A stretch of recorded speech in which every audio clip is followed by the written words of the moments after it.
معزز سامعین، السلام علیکم ورحمۃ اللہ وبرکاتہ۔ اللہ تعالی فرماتا ہے السابقون الأولون من المهاجرين والأنصار والذين اتبعوهم بإحسان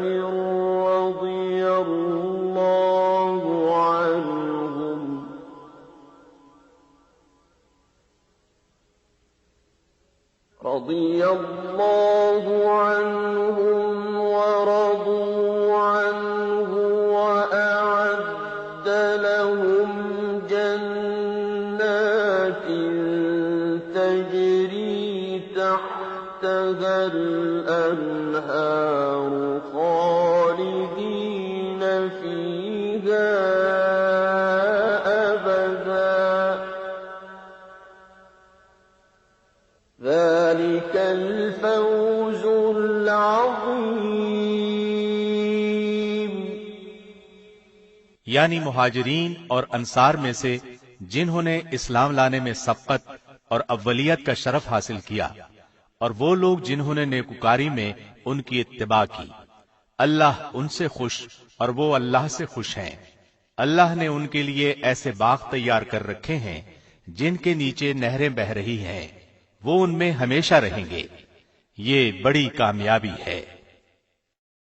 صحابہ کرام کی جماعت میں مہاجرین اور انصار افضل ہیں، پھر انصار پر مہاجرین کو فضیلت حاصل ہے، اور مہاجرین پر عشرہ مبشرہ کو فضیلت حاصل ہے۔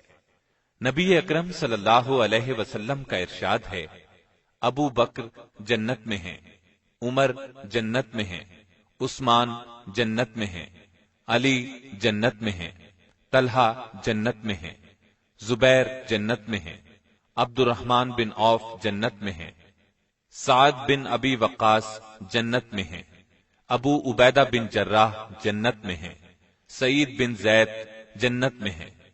اس حدیث کو ترمذی اور ابن ماجہ نے سیدنا عبد الرحمن بن عوف اور سیدنا سعید بن زید کے واسطے سے روایت کیا ہے۔ سعید بن زید رضی اللہ عنہ کے حالات سنیے۔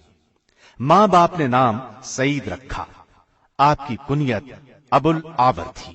آپ کے والد کا نام زید بن عمرو تھا، والدہ کا نام فاطمہ بنت ناجا تھا۔ آپ سیدنا عمر فاروق رضی اللہ عنہ کے چچا زاد بھائی تھے۔ آپ اور سیدنا عمر فاروق کے دادا کا نام نفیل تھا۔ آپ سیدنا عمر کے بہنوئی بھی تھے اور سالے بھی۔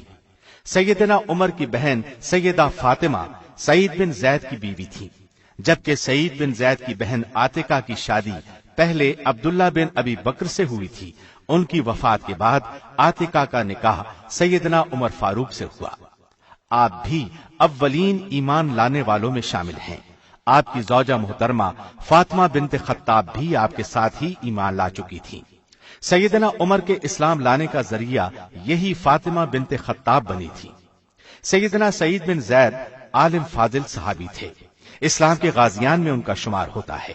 غزوہ بدر کے موقع پر قریش کے قافلے کی خبر لانے کے لیے نبی صلی اللہ علیہ وسلم نے آپ اور زبیر بن عوام کو بھیجا تھا۔ جب بدر کا مال غنیمت تقسیم ہوا تو اس میں سے ان دونوں کو بھی حصہ دیا گیا، گویا آپ دونوں کو غزوے میں شریک سمجھا گیا۔ سعید بن زید آپ کے ساتھ تمام غزوات میں شریک رہے، یرموک کی لڑائی میں بھی حصہ لیا، دمشق کی لڑائیوں میں شریک رہے۔ سیدنا امیر معاویہ کے دور خلافت میں مدینہ کے حاکم مروان بن حکم تھے۔ ایک بڑھیا نے مروان بن حکم سے آپ کی شکایت کی اور کہا سعید بن زید نے اس کی زمین غصب کر لی ہے۔ مروان بن حکم نے آپ کو طلب کیا تو آپ نے کہلا بھیجا، تم میرے بارے میں یہ خیال کرتے ہو کہ میں نے اس بڑھیا پر ظلم کیا ہے، جبکہ میں نے نبی صلی اللہ علیہ وسلم سے سنا ہے، جو شخص ایک بالش بھر زمین ظلم سے حاصل کرے گا، اس کی گردن میں اس زمین کے اس حصے کے برابر 7 زمین تک ٹوک ڈالا جائے گا۔ پھر آپ نے دعا کے طور پر یہ الفاظ فرمائے، الہی وہ گمان کرتی ہے کہ اس پر ظلم ہوا ہے، بس اگر وہ جھوٹی ہے تو اس کو اندھا کر دے اور اسے اس کے گھر کے کنویں میں گرا دے اور مسلمانوں پر میرے حق کو اچھی طرح واضح کر دے۔ चुनाचे ऐसा ही हुआ, उसकी बीनाई खत्म हो गई। एक दिन चलते चलते वो अपने ही मकान के कुएं में गिर गई। वो कुआं उसकी कब्र बन गया। उस बुढ़िया का नाम उर्वा था। इस वाकये के बाद मदीने के लोगों में ये बात ज़रबुल मसल बन गई। किसी को ये बद्दुआ दी जाती तो वो ये कह देता, अल्लाह तुझे अंधा कर दे, जैसे उसने उर्वा को अंधा किया। इस्लाम के रास्ते पर आपने और आपकी ज़ौजाए मुहतरमा ने बहुत सख्तियां बर्दाश्त की। इब्तिदा में दोनों ने अपने इस्लाम को छुपा कर रखा था। सैयदना ज़ैद के बहनोई उमर फारूक उस वक्त इस्लाम के सख्त खिलाफ थे, मुसलमानों पर सख्तियां करते थे। एक दिन आपने सोचा क्यों न वो रसूलुल्लाह को कत्ल कर दें ताकि असल झगड़ा ही खत्म हो जाए। इस इरादे से निकले, नंगी तलवार हाथ में थी। रास्ते में उन्हें नुआइम बिन अब्दुल्लाह मिले। उन्होंने पूछा, उमर नंगी तलवार हाथ में लिए कहां जा रहे हो? आपने फौरन कहा, मुहम्मद को कत्ल करने जा रहा हूं। ये सुनकर नुआइम बिन अब्दुल्लाह ने कहा, अगर तुम मुहम्मद को कत्ल कर दोगे तो बनी हाशिम और बनु ज़ुहरा से कैसे बचोगे? ये सुनकर सैयदना उमर ने कहा, मेरा ख्याल है तू भी बेदीन हो चुका है, जिस दीन पर तू था उसको छोड़ चुका है। इस पर नुआइम बिन अब्दुल्लाह ने कहा, क्या मैं इससे भी ज्यादा अजीब बात न बताऊं? उमर ने फरमाया, और वो क्या है? नुआइम बिन अब्दुल्लाह ने फरमाया, तुम्हारी बहन और बहनोई दोनों बेदीन हो चुके हैं। मेरा मतलब है वो दोनों मुसलमान हो गए हैं। तुम जिस दीन पर हो उस दीन को वो छोड़ चुके हैं। ये सुनकर सैयदना उमर गुस्से में भर गए और बोले, तब फिर पहले उनका काम तमाम करूंगा।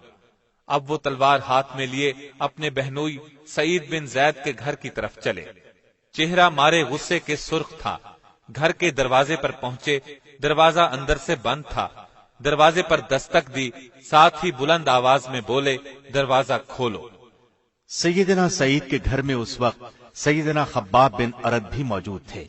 वो तो सैयदना उमर की आवाज सुनकर छुप गए।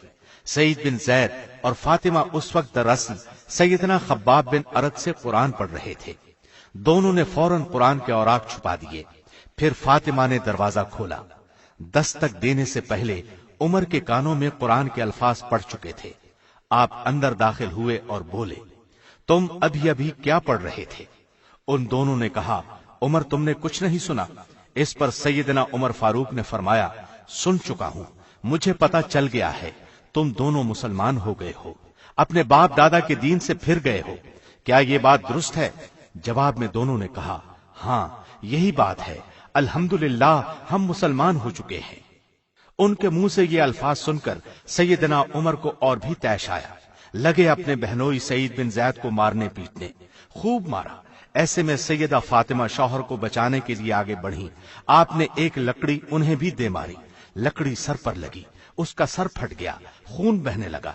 इस पर भी सैयदना उमर न रुके, दोनों को मुसलसल मारते रहे, यहां तक कि थक गए। उस वक्त उन दोनों ने एक जुबान होकर कहा, हम अल्लाह और उसके रसूल पर ईमान लाए हैं, अब तुमसे जो होता है कर लो, इस्लाम तो अब हमारे दिलों से निकल नहीं सकता।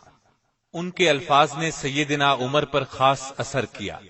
दूसरे बहन के बहते खून को देखकर उन्हें शर्म महसूस हुई। नर्म अल्फाज में बोले, अच्छा तुम जो पढ़ रहे थे मुझे दिखाओ। ये सुनकर बहन ने कहा, इन औराक को सिर्फ पाक साफ आदमी ही हाथ लगा सकता है, इसलिए जब तक तुम गुस्ल न कर लोगे हम ये औराक तुम्हारे हाथ में नहीं देंगे। सैयदना उमर ने गुस्ल किया। सैयदना फातिमा ने औराक उनके हाथ में दे दिए। उन पर सूरह तौहा लिखी हुई थी। पढ़कर बोले, किस कदर उम्दा और आला दर्जे का कलाम है। ये अल्फाज सुनकर सैयदना खब्बाब बिन अरद भी अपनी जगह से निकलकर सामने आ गए और बोले, ए उमर, मैंने कल ही रसूलुल्लाह को ये दुआ करते सुना है, इलाही अबुल हकम बिन हशाम या उमर बिन खत्ताब के जरिए से इस्लाम को कुव्वत और इज्जत अता कर। मुझे उम्मीद है नबी सल्लल्लाहु अलैहि वसल्लम की ये दुआ आपकी सूरत में पूरी होगी। आइए उमर, अल्लाह की तरफ आइए। इस पर सैयदना उमर ने फरमाया, मुझे मुहम्मद के पास ले चलो। इस तरह सईद बिन जैद और उनकी ज़ौजा मुहतरमा सैयदा फातिमा सैयदना उमर के इस्लाम लाने का सबब बने और इस्लाम को ताकत हासिल हुई। 50 और 55 हिजरी के दरमियान अकीक के मकाम पर आपने इंतकाल फरमाया। عبداللہ بن عمر اور سعد بن ابی وقاص نے آپ کو غسل دیا اور انہی دونوں نے قبر میں اتارا۔ آپ کے جسم سے خوشبو نکل رہی تھی۔ نماز جنازہ عبداللہ بن عمر نے پڑھائی۔ آپ لوگوں کو رسول اللہ کی یہ حدیث سنایا کرتے تھے، جو شخص اپنا مال بچاتا ہوا مارا جائے وہ شہید ہے، جو شخص خود کو بچاتا ہوا مارا جائے وہ شہید ہے، جو آدمی اپنے دین کو بچاتا ہوا مارا جائے وہ شہید ہے، اور جو اپنے اہل کو بچاتا ہوا مارا جائے وہ بھی شہید ہے۔ اللہ تعالیٰ کی آپ پر ہزارہا رحمتیں ہوں۔